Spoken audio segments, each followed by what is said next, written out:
It's Thursday, 11 o'clock. Ooh, and it's time for this week's Watch Shop. You almost broke my nose.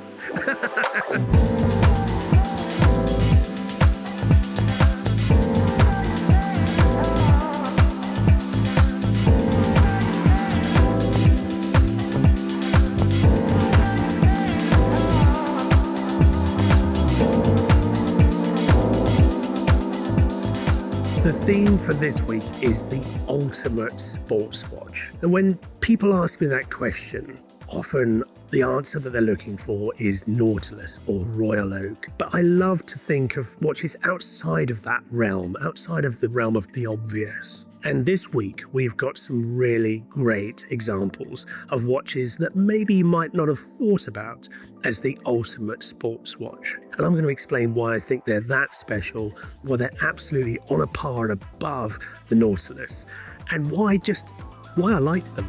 Let's jump into it.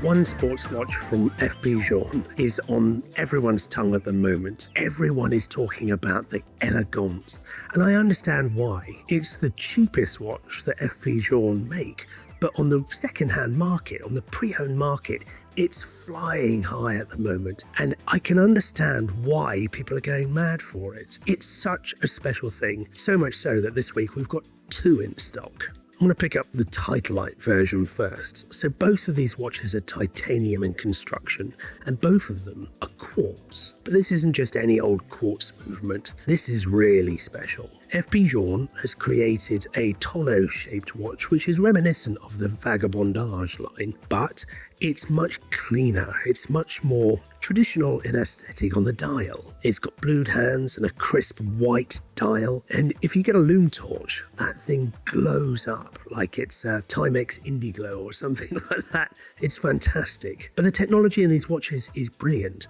If you turn it over, you can see that it's highly decorated. I love the little heart sign on the circuit board. But this is a watch that's way beyond any other quartz watch. It has an 18-year power reserve. And the way that it does that is that it's got a little movement sensor that's actually visible on the front of the dial. When this watch is static for more than 35 minutes, it stops and conserves its battery. And when you pick it up and the movement sensor tells the watch, it's being used again, and it'll zoom forwards or backwards, whichever is the shortest distance, and give you the accurate time. So that way of conserving power means that you can get 18 years of use out of a simple quartz battery. Fantastic technology.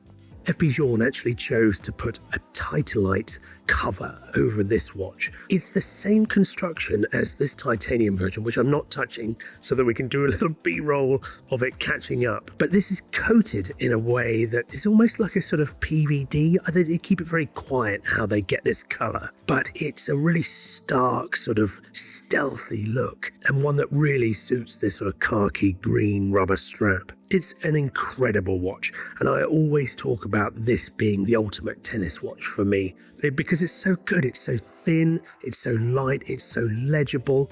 It does everything.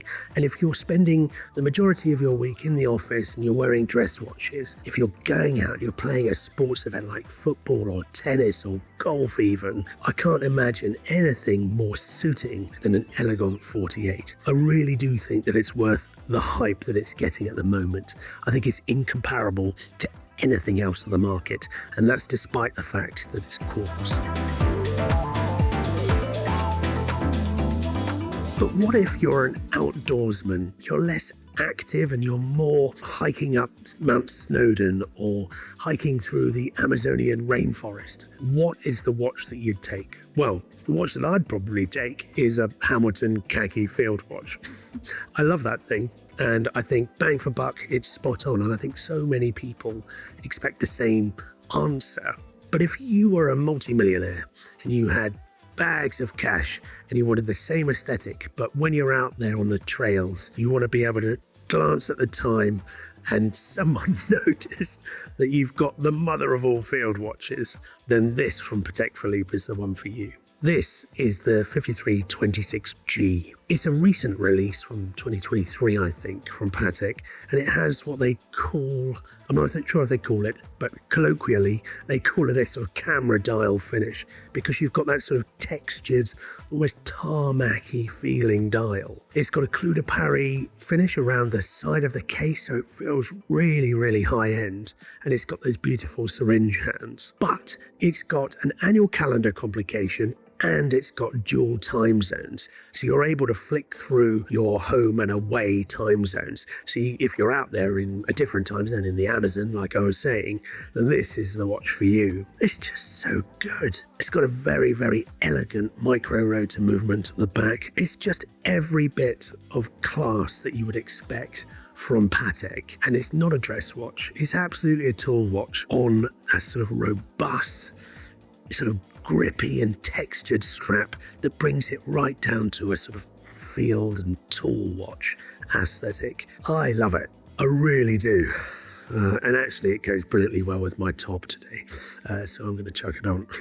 That being said, it would take some real guts to wear this in the Amazon or on safari, frankly, but whoever does do that, I would applaud them. I really would. Look how good that looks. So good. Now, I hear you asking, but Tim, you said the ultimate sports watch. Really, what is the ultimate sports watch? Well, for me, the answer is very clear. It's the Rolex Paul Newman Daytona. It's such a special watch, and I've had the privilege of spending a little bit of time with this over the last few days because I really wanted to get to grips with why people are so excited about it, why it makes those historic auction prices, and of course, the one that we're all familiar with is Paul Newman's own watch with the engraving on the back. But this is very, very close. It has the same exotic dial on the front. It has the same pump pushers. This is a reference 6239, and it has the same beautiful typeface, but the majority of the dial is given up to a flawless matte black with a purposeful rehorse around it that gives you all of the information that you'd need if you were racing on Daytona Beach. I'm going to plot this on quickly. Now, you immediately are transported back to a different era. This is a light feeling watch. The bracelet is kind of a little bit jingly jangly, but when it fits you, it's so comfortable. One of the things you notice with watches like this from this era is that the amount of taper on the bracelet is so much more defined. It's so much more aggressive than in current day Rolex lines. The deployant clasp on this thing tapers down to, it must be around 10 millimeters, which is crazy. If you look at another Daytona, more modern one, it's so much more aggressive. It's more like 16 or 17, maybe even 18 millimeters. So you really just don't get that taper.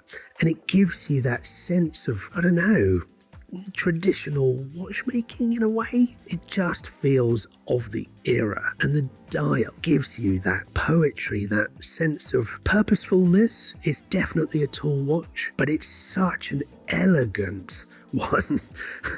Pump pushers are my favorite. I know a lot of people love the screw down ones, but these just look much more of the era. Back in the 60s when this watch was made, Rolex was in a similar sort of position that Tudor is now. It was absolutely designed as a tool watch first and foremost. And as we move forward to the current day and we look at Rolex like this one here in white gold with a mother of pearl dial, this is beginning now to scream luxury. It feels luxury.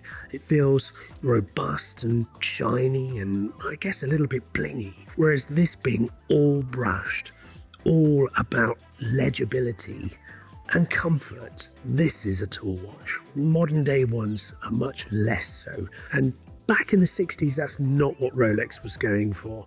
They were going for records of, first person to climb Everest, first person to swim across whatever oceans, and get their marketing out there along those lines. Tool first. You bring a watch like this into the modern era, and it just evokes so much feel and emotion. I can absolutely see why it's a six-figure watch, and if money was no object, this is 100% the watch that I would buy.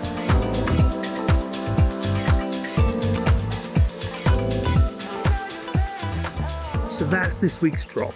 And it's a short one this week because, frankly speaking, I've got a plane to catch. But there's so much to check out. Please do dive deeper than just the watches I've talked about. One watch that I haven't even managed to get to is this beautiful Patek 3602. It's a reference that actually I'd never seen before. It looks like any other Calatrava I know, but it's not. It's got a beautiful sunburst blue dial, a Clou de Paris bezel, and a full-size automatic rotor. Absolutely crazy value as well. Please do hit the site and check them all out. It's a great drop, and I'll see you next week.